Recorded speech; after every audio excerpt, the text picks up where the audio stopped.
சீரியல்களின் full எபிசோடுகளை Sun டிவியில் ஒளிபரப்பான உடனே எக்ஸ்க்ளூசிவாக சன் நெக்ஸ்டில் மட்டும் ஃப்ரீயா பாருங்கள். இனிமே உங்க 2 பேரால தப்பிக்கவே முடியாது. யோ,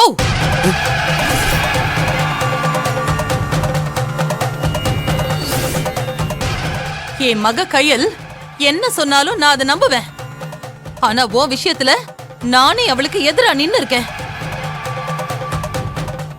ஆரம்பத்துல இருந்தே பெரியப்பா தப்பானவரு, நம்ம குடும்பத்தை அழிக்க துடிக்கிறாருன்னு என்கிட்ட எவ்வளவோ சொன்னா. அப்ப கூட என் பசங்களுக்கு ஏதாவது ஒரு நல்லது நடந்தா எங்க வீட்டு பெரிய மனுஷனா ஒன்னதானே நான் கௌரவப்படுத்தினேன்.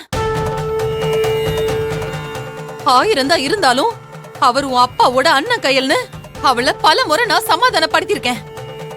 இதெல்லாம் எதுக்குன்னு நினைக்கிற? நீங்க 2 பேரும் எங்களுக்கு பண்ண கெடுதல் எல்லாம் தெரியாம இல்ல. நீங்க அயோக்கியங்கன்னு தெரிஞ்சும் என் புருஷன் குடும்பத்தோட உறவு முறிஞ்சிட கூடாதுன்னு தான் உங்க அயோக்கியத்தனத்தோட நான் போராடினேன். நான் உனக்கு கொடுக்கிற மரியாதைய பார்த்தாவது காமாட்சி நம்மள எவ்வளவோ நம்புறாளே.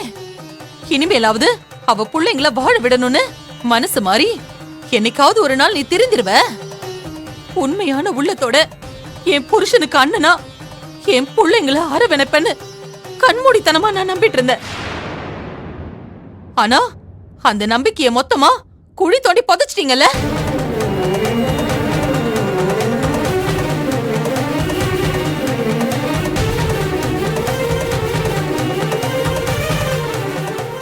மனசாட்சிய தொட்டு சொல்லு, என்னைக்காவது பொண்ணையும் பொண்டாட்டியையும் மரியாதை குறைவா நான் பேசியிருக்கனா? ஓசி சோறுன்னு நீங்க என்ன குத்தி காட்டினப்ப கூட நான் கல்லு மாதிரி தான் நின்னு இருக்கேன். வார்த்தைக்கு வார்த்தை மாமா மாமான்னு கூப்பிட்டாலும் பொண்ண நான் என் கூட பிறந்த அண்ணனா தான் பார்த்தேன். என் புருஷன் இறந்ததுக்கு அப்புறம் நான் இருக்கேன் காமாட்சின்னு என் பிள்ளைங்களுக்கு நீ ஒருவேளை சோறு போட்ட பாரு. அந்த நன்றி கடனுக்காக தான் இவ்வளவு நாளும் நான் பல்ல கடிச்சுக்கிட்டு இருந்தேன்.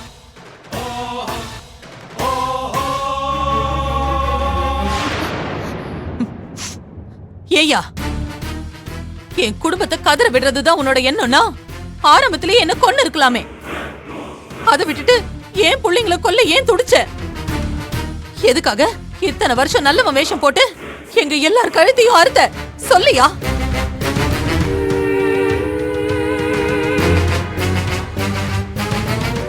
சொல்லியா? எதுக்காக எங்களை கொல்ல துணிஞ்ச? பேசி பேசிதானே எங்களை கவுத்த. இப்ப மட்டும் என்ன வாய முடிக்கிட்டு இருக்க? அந்த குடிகார சங்கர என் தலையில கட்டி வைக்க பார்த்தல்ல, அப்பவே உங்க சதி புரிஞ்சு நான் தெளிஞ்சிருக்கணும். நீங்க கெட்டவங்கன்னு அப்பவே புத்தியில உரைச்சுது. ஆனா மனசு அதை ஏத்துக்கல. ஏன் தெரியுமா? நான் உங்க மேல வச்சிருந்த பாசம். அப்பாதான் நம்ம கூட இல்ல, அவரு கூட பிறந்தவங்களோட பந்தமாவது தொடரட்டோன்னு ஆசைப்பட்டேன். உங்க மூலியமாவது என் அப்பாவை ஒரு தடவையாவது பாத்துருவோமான்னு ஏங்குனேன். அதனாலதான் அந்த ரவுடிகளை பத்தி உங்ககிட்ட வந்து சொன்னேன்.